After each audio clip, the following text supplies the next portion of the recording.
Imagine becoming the wisest person you know. Today, I'll show you how with just 5 steps from Seneca's philosophy. Based on hundreds of hours of research and personal experiments, I've crafted a foolproof plan for gaining wisdom. Can wisdom truly be cultivated, or is it inherent? Let's explore this together and find out.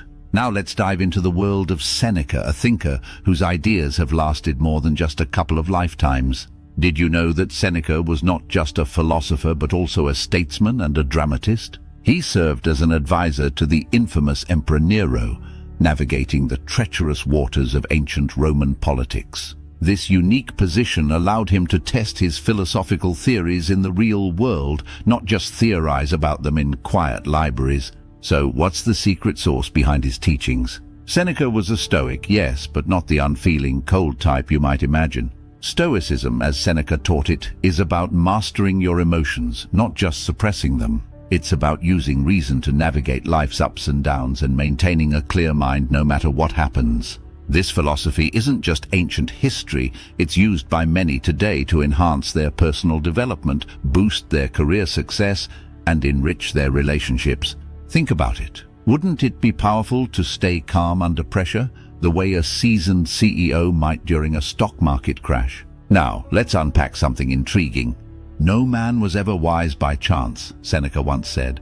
But what does this really mean? It's all about intentionality. Wisdom isn't something that just happens, it's cultivated through deliberate actions and thoughtful reflection. Imagine a skilled gardener tending to a plant. It's not luck that his garden thrives, but the result of consistent care and knowledge.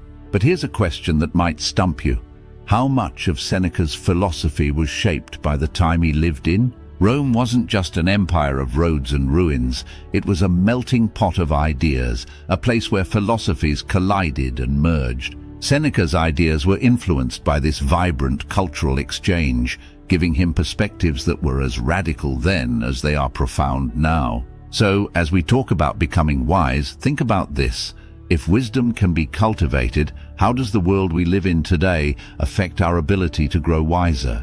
Could the busy, noisy nature of modern life make it harder to find the quiet needed to reflect and grow? Let's dig deeper into this and uncover not just the steps to wisdom, but the path that we must carve out for ourselves in today's world. So let's get into the nitty-gritty of what Seneca taught about becoming wise. He laid out 5 essential steps, and believe me, they're not just lofty ideas from the past, they're practical, actionable, and tested through time. The first step? Control what you can and accept what you can't. This might sound simple, but it's powerful. Imagine you're stuck in traffic and running late. You can't control the traffic, right? But you can control your reaction to it. Instead of getting frustrated, you stay calm. That's wisdom in action. Next up, we have self-reflection. This is all about looking inward and asking yourself tough questions. What are my strengths? What are my weaknesses? How did I handle that difficult situation yesterday? It's like being your own coach. For instance, successful entrepreneurs often use journals to reflect daily. This helps them learn from mistakes and grow. The third step is to learn continuously. Wisdom isn't about knowing everything. It's about being open to learning more. It's like a muscle that gets stronger with exercise. Take someone like Elon Musk. He reads widely on different subjects from physics to philosophy. This constant learning fuels his innovations. Then there's the step of practicing resilience. It's all about bouncing back from setbacks. Think about J.K. Rowling, who was rejected by multiple publishers before finally publishing Harry Potter. Her resilience turned those rejections into stepping stones towards immense success. And finally, the 5th step is about fostering community. Wise people build networks of supportive, like-minded individuals. It's about sharing your journey, learning from others, and growing together. Consider how community support plays a crucial role for athletes in team sports. They rely on each other to win. But here's a tricky question.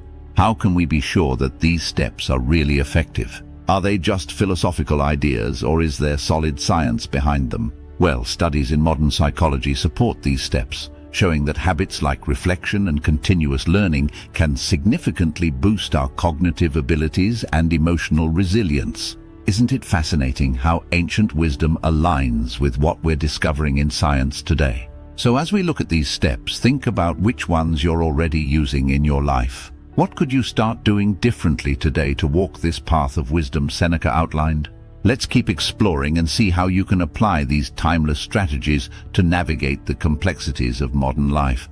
Let's talk about something super important, how all this wisdom stuff impacts your mental health.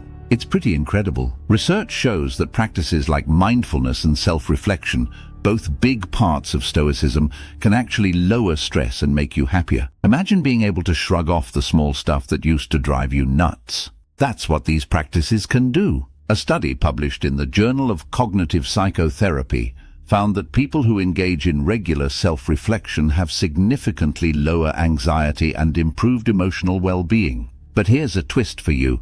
Can ancient Stoic practices really fit into today's world of self-help? Absolutely. Modern self-help often focuses on finding happiness and success, but Stoicism takes it deeper, teaching us resilience and the value of understanding our own minds. It's like having an old-school coach for your brain, helping you to not just survive in today's world, but truly thrive. Now, facing these challenges might sound daunting. How do you actually live like a Stoic in the 21st century?